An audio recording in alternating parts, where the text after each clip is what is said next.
இன்றைய தியானம். கர்த்தருடைய தூதனானவர் அவனுக்கு தரிசனமாகி, பராக்கிரமசாலியே, கர்த்தர் உன்னோடே இருக்கிறார் என்றார். நியாயாதிபதிகள் 6:12. ஆண்டவரும் இரட்சகருமாகிய இயேசு கிறிஸ்துவின் நாமத்தினால் இந்த கால வேளையில் இன்றைய தியான நிகழ்ச்சியின் வாயிலாக உங்கள் ஒவ்வொருவரையும் சந்திப்பதில் நான் கிறிஸ்துவுக்குள் மிக்க மகிழ்ச்சி அடைகிறேன். என் அன்பு சகோதர சகோதரிகளே, கர்த்தருடைய தூதனானவர் கிதியோனுக்கு அவர் தரிசனமாகிறார். தரிசனமாகி என்ன சொல்லுகிறார்? பராக்கிரமசாலியே என்று அழைக்கிறார்.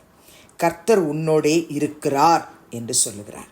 எப்படிப்பட்ட சூழ்நிலையில் கர்த்தருடைய தூதனானவர் கிதியோனுக்கு அங்கு தரிசனமாகிறார் என்று சொல்லி அறியணும்னா 6ஆம் அதிகாரம் 1-11 வரை உள்ள வசனத்தை வாசிச்சே ஆகணும். இஸ்ரவேல் புத்திரர் கர்த்தருடைய பார்வைக்கு பொல்லாப்பானதை செய்கிறார்கள். பிரியமானுள்ளே, அவங்க செய்ததுனால கர்த்தர் அவர்களை 7 வருஷம் மீதியானியர் கையில் ஒப்பு கொடுத்துட்டார். அந்த மீதியானியருடைய வேலை என்னன்னா, இஸ்ரவேல் ஜனங்க கஷ்டப்படுவாங்க, அவங்க பிரயாசப்படுவாங்க, அவங்களுடைய விளைச்சல் எல்லாம் அந்த மீதியானியர் வந்து திருடிட்டு போயிடுவாங்க, கெடுத்து போட்டு விட்டார்கள்னு நம்ம பார்க்குறோம்.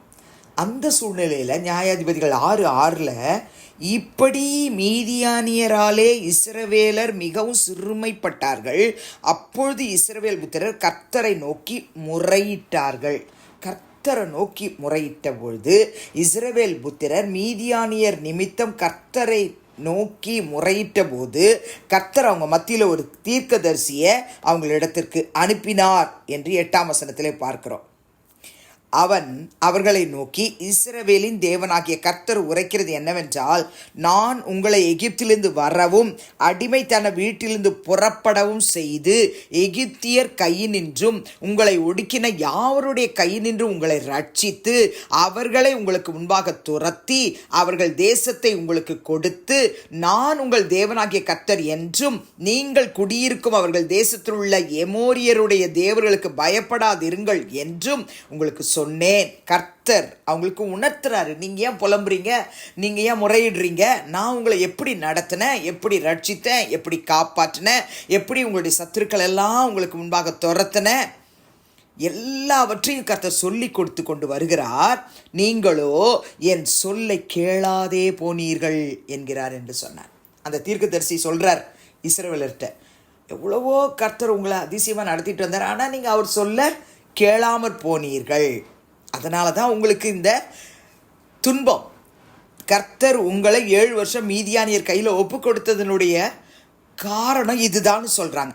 அதற்கு பின்பு 11ஆம் வசனத்தில் பார்க்குறோம், அப்படிப்பட்ட சூழ்நிலையில் கர்த்தருடைய தூதனானவர் வந்து அபியேசிரியனாகிய யோவாசின் ஊராகிய ஒப்ராவில் இருக்கும் ஒரு கர்வாலி மரத்தின் கீழ் உட்கார்ந்துட்டு பார்க்குறாரு.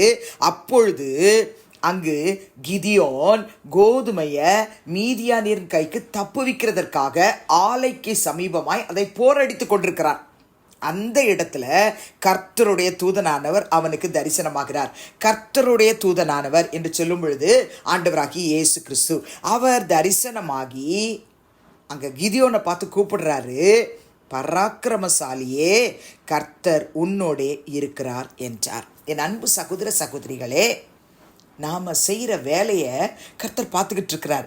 ஒரு வேளை கிதியோனை போல நம்ம பயந்துக்கிட்டு இருந்தால் கூட சரி, எல்லா மீதியானியருக்கெல்லாம் பயந்து கொஞ்சம் கோதுமையை எடுத்துகிட்டு போயிட்டு இவர் எப்படி இந்த கிதியோன் ஆலைக்கு சமீபமாக போரடித்து பாதுகாக்கிற வேலையை செஞ்சுட்டு இருந்தார், அதுபோல் செஞ்சுட்டு இருந்தாலும் இன்னைக்கு ஆண்டவராக இயேசு கிறிஸ்து நமக்கு தரிசனமாகி நம்மளையும் பார்த்து கூப்பிடுறாரு. எப்படி கூப்பிடுறார்? பராக்கிரமசாலியை, கர்த்தர் உன்னோடே இருக்கிறார். ஆனால் கிதியோனுக்குள்ள ஒரு தயக்கம், என் ஆண்டவனே, கர்த்தர் எங்களோட இருந்தால் இவையெல்லாம் எங்களுக்கு நேரிடுவானேன், இப்படி இஸ்ரவேலர் சிறுமைப்படுத்தப்பட்டுகிறார்களே, மீதியானியர் எல்லாவற்றையும் கெடுத்து போடுறாங்களே, அவங்களுடைய விளைச்சலெல்லாம் கெடுத்து போடுறாங்களே அப்படின்னு உணர்ந்து அவன் கேட்குறான், இவைகளெல்லாம் எங்களுக்கு நேரிடுவானேன், கர்த்தர் எங்களை எகிப்திலிருந்து கொண்டு வரவில்லையா என்று எங்கள் பிதாக்கள் எங்களுக்கு விவரித்து சொன்ன அவருடைய அற்புதங்கள் எல்லாம் எங்கே? இப்பொழுது கர்த்தர் எங்களை கைவிட்டு மீதியானியர் கையில் எங்களை ஒப்பு கொடுத்தாரே என்றான். அப்பொழுது கர்த்தர் அவனை நோக்கி பார்த்து, உனக்கு இருக்கிற இந்த பலத்தோட போ, நீ இஸ்ரவேலை மீதியானியர் கைக்கு நீங்களாக்கி ரட்சிப்பாய், உன்னை அனுப்புகிறவர் நான் அல்லவா என்று 2ஆம் தரம் சொல்றார். அதற்கு அவன் திரும்புமா, கிதியோன் சொல்கிறான், என் ஆண்டவரே, நான் இஸ்ரவேலை எதினாலே ரட்சிப்பேன்? இதோ மனாசேயில் என் குடும்பம் மிகவும் எளியது, என் தகப்பன் வீட்டில் நான் எல்லாரிலும் சிறியவன் அப்படின்னு சொல்கிறான். திரும்பவுமா கர்த்தர், நான் உன்னோடே கூட இருப்பேன், ஒரே மனுஷனை முறியடிப்பது போல நீ மீதியானியரை முறிய அடிப்பாய் அப்படின்னு சொல்கிறார். உண்மையிலேயே நீங்கள் அந்த அதிகாரத்தை படிச்சிங்கன்னு சொன்னால் முறிய அடித்தான். கிதியோன் ஒரு தனி மனுஷனாக இல்லை, கர்த்தர் அவனோடு கூட இருந்தார். பராக்கிரமசாலியே, கர்த்தர் உன்னோடே இருக்கிறார்னு சொன்ன கர்த்தர் அவனோடு கூட இருந்து அவனுக்கு விரோதமாய், இஸ்ரவேலருக்கு விரோதமாய் வந்த மீதியானியரை முறியடிக்க, இஸ்ரவேலரை எல்லாம் மீதியானியர் கைக்கு நீங்களாக்கி ரட்சிக்க கர்த்தர் அவனோடு கூட இருந்தார் என்று பார்க்கிறோம். இந்த காலையில் இந்த சத்தத்தை கேட்கிற என் அன்பு சகோதர சகோதரிகளே, மீதியானியர் வந்து இஸ்ரவேலருடைய எல்லா பிரயாசத்தையும் கெடுத்து போட்டது போல உங்களுடைய கஷ்டங்கள், உங்களுடைய வேதனைகள், உங்களுடைய பிரயாசங்கள் எல்லாவற்றையும் ஏதோ ஒரு விதத்தில் சத்துரு வந்து கெடுத்து போட்டுக்கிட்டு இருக்கானா, அதுக்கு காரணம் என்ன அப்படின்னு நீங்கள் கர்த்தர்கிட்ட ஜெபிப்பீங்கன்னா, அன்றைக்கு இஸ்ரவேல் ஜனங்களுக்கு ஒரு தீர்க்கதரிசி அனுப்பி நீங்கள் கர்த்தருடைய சொல்ல கேளாமல் போனதுனால கர்த்தர் இப்படி அனுமதிச்சாருன்னு சொல்கிறார் இல்லையா, அதுபோல் இப்போ ஆண்டவருடைய வார்த்தையை கேட்காம நம்ம வாழ்ந்ததுனால இப்படி சிறுமை, இப்படி வேதனை, இப்படி ஆசீர்வாதம் இல்லாத தன்மையை நம்ம அனுபவிப்போமானால் இன்றைக்கு ஆண்டவர் இடத்துல ஒப்புரவாவோம். பராக்கிரமசாலியே, கர்த்தர் உன்னோடு இருக்கிறார் என்று சொன்ன கர்த்தர் நம்மோடு இருந்து நாம் இழந்த எல்லாவற்றையும் திரும்ப பெற்றுக்கொள்ள உதவி செய்வார். செபிக்கலாமா? பரிசுத்தமுள்ள பிதாவே, இயேசுவின் நாமத்தில் உடைய சமூகத்துக்கு நாங்கள் வருகிறோம். நியாயாதிபதிகள் 6:12 கர்த்தருடைய தூதனானவர் கிதியோனுக்கு தரிசனமாகி, பராக்கிரமசாலிய கர்த்தர் உன்னோட இருக்கிறார் என்று சொல்லி அவனை தைரியப்படுத்தின அந்த வார்த்தையை தியானித்திருக்கிறோம். ஆண்டவரே, இந்த காலையிலே எங்களோடு கூட சேர்ந்து, என்னோடு கூட சேர்ந்து யார் யார் செபிக்கிறாங்களோ அவங்களோடு கூட கர்த்தர் இதே வார்த்தையை சொல்லி, பராக்கிரமசாலியே, கர்த்தர் உன்னோடே இருக்கிறார்னு சொல்லி அவளை தைரியப்படுத்துவீராக.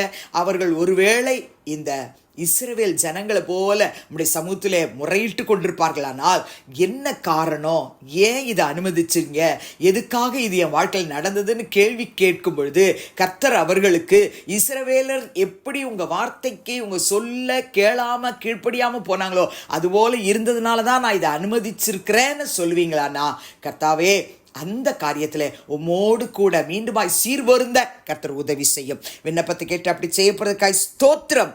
கர்த்தர் அவர்களோடு கூட இருந்து எல்லாவற்றையும் திருப்பிக் கொள்ள நீர் உதவி செய்யும். இயேசுவின் நாமத்தில் பிதாவே, ஆமேன். கிறிஸ்துவுக்குள் பிரியமானவர்களே, இந்த நாளிலே கர்த்தர் தாமே உங்களோடு கூட இருப்பாராக, உங்களை ஆசீர்வதிப்பாராக, உங்களை நடத்துவாராக. ஆமேன்.